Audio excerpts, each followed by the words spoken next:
Almost kept working 10 more years, chasing that $1 million retirement goal everyone talks about. As if the same number, the same dream, and the same location fits us all. I gotta say this first because it does keep bugging me. We found out that the biggest myth in retirement planning is that you need a magic number. They say it's $1 million or even $2 million to retire in the US. But what if the life that you want actually doesn't cost nearly that much? Exactly. We were chasing someone else's dream, not our own. And that's how we discovered our freedom number. That is the amount that tells you when work becomes optional. And in a minute, we'll walk you through the math that we used. So when you brought that spreadsheet to me, we started wondering why in the world are we planning to work until 65 when rent by the sea in Greece costs less than our utilities here in Seattle suburbia? When we questioned that, the light bulb came on. It wasn't about hitting $1 million to begin retirement. It was more about designing a life the way we want it and where we like it best. So stick around because in just a few minutes, we will show you how we calculated the number that changed everything for us, and it could be doing the same thing for you too. So here's the cost for a comfortable lifestyle abroad. Let's take one example. In Greece, the island of Crete. The numbers we are sharing are from the website called Numbeo, and we've seen some similar costs in our own Mediterranean exploration trips. So for example, in Crete, Numbeo provides these numbers. Rent, $800 a month. Utilities and internet, $150. Groceries and dining, $600, health insurance, $250, and travel and fun, $400, for a total of $2,200 a month or $26,400 a year. And that's rent, food, healthcare, and some cappuccinos in Crete. Well, Greece, here we come. Now let's compare that to our home in suburban Seattle. This is the Numbeo estimates, and we do agree with it as we experience these costs ourselves. So in our Seattle suburbia, rent or mortgage per month, $3,000, utilities and internet, $400,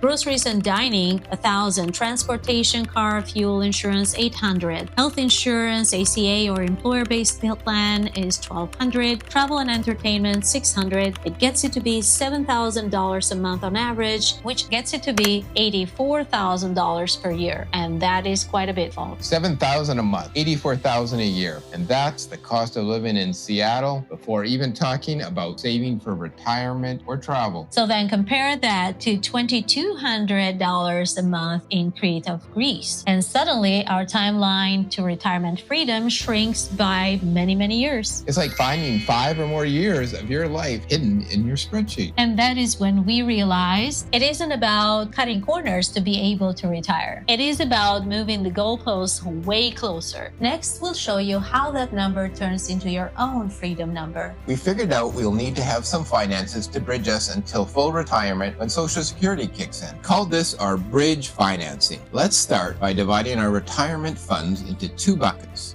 Bucket 1, the bridge financing bucket. It will contain the assets needed to fund our retirement years before age 67. Bucket 2, the Social Security bucket, will contain the assets needed to fund our retirement after age 67. So bucket 1, for the bridge years, will cover about 10 years from age 57 to 67, which would be the full retirement age for Social Security benefits. And bucket 2, the Social Security bucket, will fund our remaining years on Earth. In our case, the bridge financing bucket is funded by assets we already have, including savings and proceeds from selling our home. That is money that we'll use without penalties to fill the gap years between what is coming in and what is going out. So to calculate the amount of money needed to fund the bridge years, multiply your estimated yearly expenses by the number of years you need until you reach full retirement age, when your Social Security benefit begins. So, for example, if you retire at age 57 and plan to take Social Security at 67, you then have 10 years of early retirement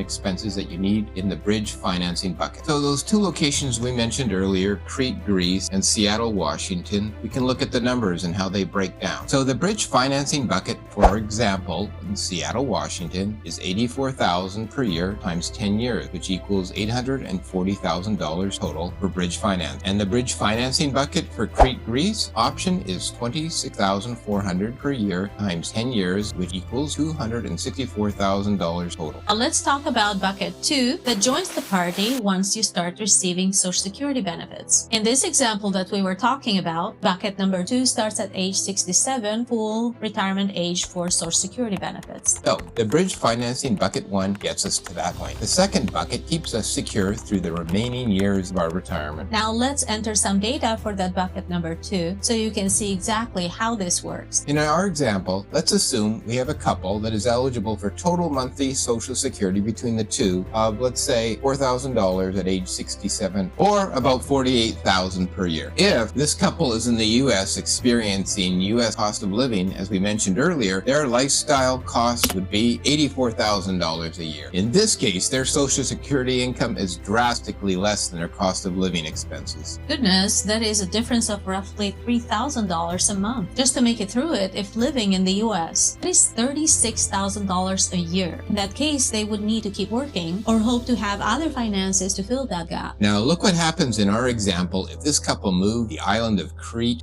They are at traditional retirement age and they have elected to receive their Social Security benefit. They are receiving $48,000 per year in Social Security income. So instead of a gap, they have extra money each month for travel or for their savings. Their portfolio then does not need to carry such a heavy load anymore. So that's how changing your location can change your timeline to get to the Freedom Retirement number much earlier. It enables you to retire earlier than the traditional age of 65 or 67. Moving abroad for early retirement for us is not about running away. It's about making our money work harder for our life now rather than much later. Right, so let's recap. The $1 million goal, saving for retirement, in our experience, we find it outdated. It's not coming from an open mind looking for other options. We find that changing our location to a lower cost country abroad, well, that is crucial to get us to early retirement. And the bridge years financing bucket is critical to holding us until Social Security income kicks in. So the early retirement freedom number is the total of both buckets. I shared this example with you to see if this could help you see retirement differently. If you found value in this video, please hit a like, leave a comment, and share with others. Early retirement is not about escaping work. It's about designing a life that fits you. For us, our early retirement design fits our dream to travel more, our most energetic go-go years, and make an impact on the communities we live in. Let us know in the comments, what would you like the youth of your senior years to be filled with? You can start designing your own dream at the location that fits you best. Feel free to use our example on how you can reach early retirement freedom number. Your freedom day might be way earlier than you think. And subscribe to join us. Our weekly videos, we share mindset shift, cost comparisons, our own early retirement financial math, and options and practical tools every week. Next, watch our videos on what we found out during our exploratory trip, cost of living abroad comparisons, solutions to the rising cost of healthcare in the US, and the retirement mindset shift that changed how we see our own life's purpose, our time, and freedom. We are Ella And Kevin. and this is Smart Retirement Abroad.